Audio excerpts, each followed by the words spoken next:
how to see what's working against gravity. I want you guys to memorize this line. The axis is always perpendicular to the line of force. The axis is always perpendicular to the line of force. What the fuck does that mean? So in a lat raise, what's the force that we're fighting against? Gravity, right? And gravity has a direction. So what direction is gravity? Straight downwards. And is it always downwards?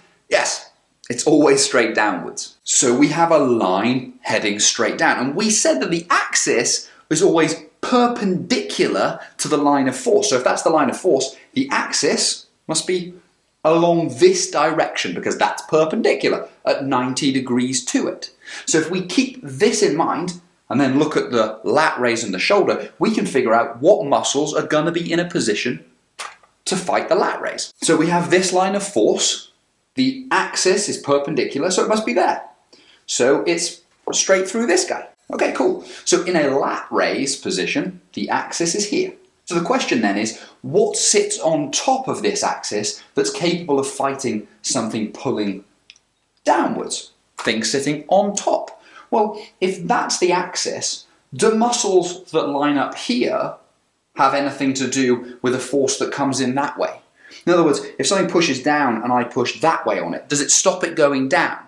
Hopefully you realise no. That's not to say muscles on the back here and the front don't do something. There's certainly a stability element required at the shoulder, but they can't fight the line of resistance any more than something pushing in that direction can fight something from going down or stop something from going down. Okay, so we've got these delts then that are going to be sitting on top of this guy. Well, depending on how I rotate my arm, or Albert's arm here, it's going to affect which muscles sit on top. If my arm is here, your anterior delt runs from about the lateral third of the clavicle and comes down onto, surprisingly low down your arm, on your deltoid tuberosity. Okay, so it's peeled across the front here. But if I externally rotate, he now sits much more on top of it than if I internally rotate, where now he faces forwards. Okay, so the amount of external rotation versus internal rotation changes what sits on top of the perpendicular position relative to the line of force. So if I do the same thing here, depending on how I rotate this, I can change what's in a position to fight against gravity. But it's not quite just that simple, because I can externally rotate my arm, which places more of my anterior delt on top. But if I then hinge forwards, still in an externally rotated position, now the middle part of my delt is sitting on top because I changed my own position in external rotation relative to that line of gravity and relative, therefore, to what is perpendicular to that direction of resistance. So what would happen if I hinged all the way over and internally rotated to here?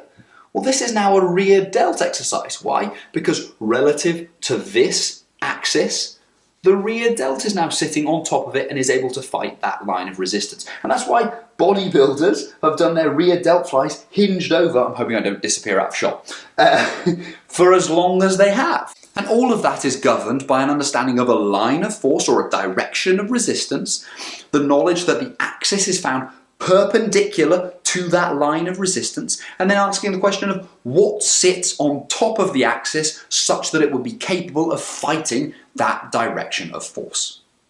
Simples.